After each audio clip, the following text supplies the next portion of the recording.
sharp, clear days when the sun feels like it's waking up the whole block, and there I was standing barefoot on my porch, coffee mug in hand, watching Karen's silver SUV roll right through my side yard as if my lawn was just some shortcut she owned by birthright. Didn't even get a warning honk or so much as an apologetic wave, just that soft crunch of wet grass under her tires and this little smirk she tossed my way through the window like she knew I couldn't believe what I was seeing. She parked in front of her friend's house, clicked her key fob, and strode away like nothing in the world could touch her. Not a hint of embarrassment. My dog barked. She tossed over her shoulder, adjusting those knockoff sunglasses, never missing a beat. Now, I'd like to say I let it slide, but the thing is that old fence on that side had come down after last winter's storm. I'd meant to fix it, really, but life gets in the way.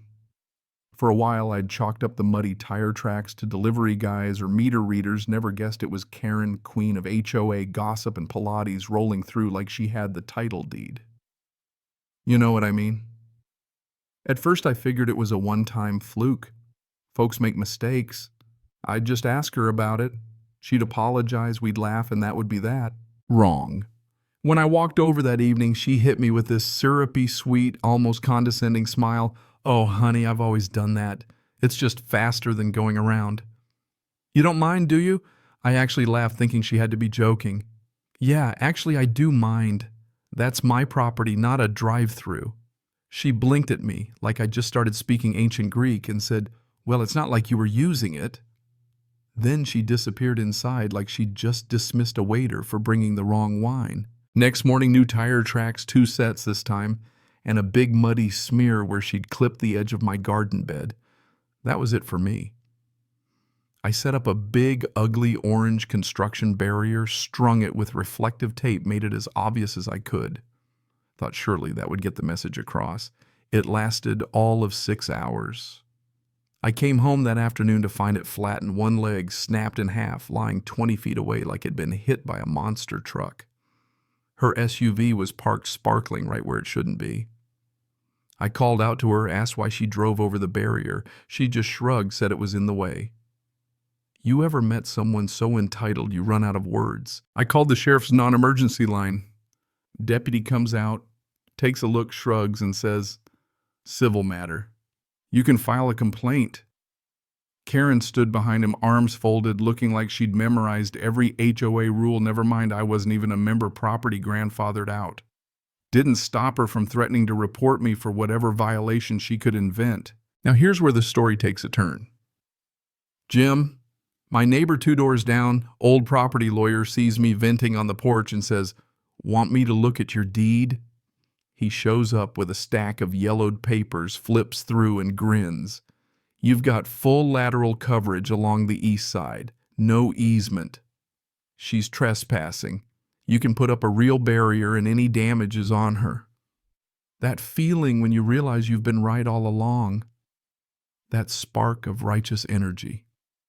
Yeah, that's what I felt. So I went all in. Filed a property line notice, put up new fence posts with bright yellow stakes every 5 feet, even little reflective flags. This wasn't a fence anymore, it was a declaration. The next weekend I watched her roll up, squint at the flags, and then with zero hesitation drive straight through. Snapped one of the new posts right off. She got out furious, yelling that I was harassing her and blocking the only way to her friend's house. I told her as calmly as I could that it wasn't access, it was trespass. I even handed her the laminated survey. She waved it away. "I don't care what your little map says. I've always used this path. That makes it public." Yeah, that happened. That was the moment I realized this wasn't about convenience. For Karen, it was about control, about never being told no. She threatened a war over a patch of grass. Lucky for me, Jim stepped out with a camera and a smile. She shrieked about privacy, but I told her, "You lost that when you drove through my yard." She stomped off, but not before flattening another flag for good measure. 2 days later, I'd reinforced the fence, added cameras, and started a civil complaint. Jim helped with the paperwork, grinning like it was just another Tuesday. "Judges care about receipts, not volume," he said. And I knew I was in the right. But did that slow her down? Nope. Next weekend, Karen upped the ante. 3 SUVs in a row, one with a trailer all parked diagonal across my yard, flattening tomato plants I just put in. When I confronted her, she told me it's just for a couple hours. Don't be dramatic. Prove it's illegal. So I called the sheriff. Her friends trashed my garden, broke a solar light, laughed like it was all one big joke. Deputy warned her, told me to build a better fence. You ever get that feeling where you're so mad you're actually calm? That was me. I went inside and started researching driveway barriers, remote-operated tire shredders, the works. If Karen wanted to treat my yard like a street, she was about to get a speed bump she'd never forget. While I waited for the installation, Karen called the county to report unpermitted structures. Inspector came, took one look, laughed, left. She left a note claiming prescriptive rights. Jim just about choked on his tea. That takes 10 years, he said, not 10 weeks. I put up a new sign, private property. Trespassers will have tires damaged. Added smile, you're on camera. Karen stormed over, phone waving, shouting harassment. I told her, not a threat, a promise of consequences, that flicker of doubt on her face, priceless. The next day, the gate was installed, industrial retractable spike option ready, all perfectly legal. At 9:37 a.m., like clockwork, Karen's SUV appeared. I waited, thumbed the remote. The spikes rose and she plowed right into them. Loud pops, hissing air, her face pure disbelief. She jumped out, heels sinking in mud, ranting about lawsuits and vengeance. The tow driver saw the sign and the video, just shook his head. I didn't even need to call the sheriff. The wreck spoke for itself.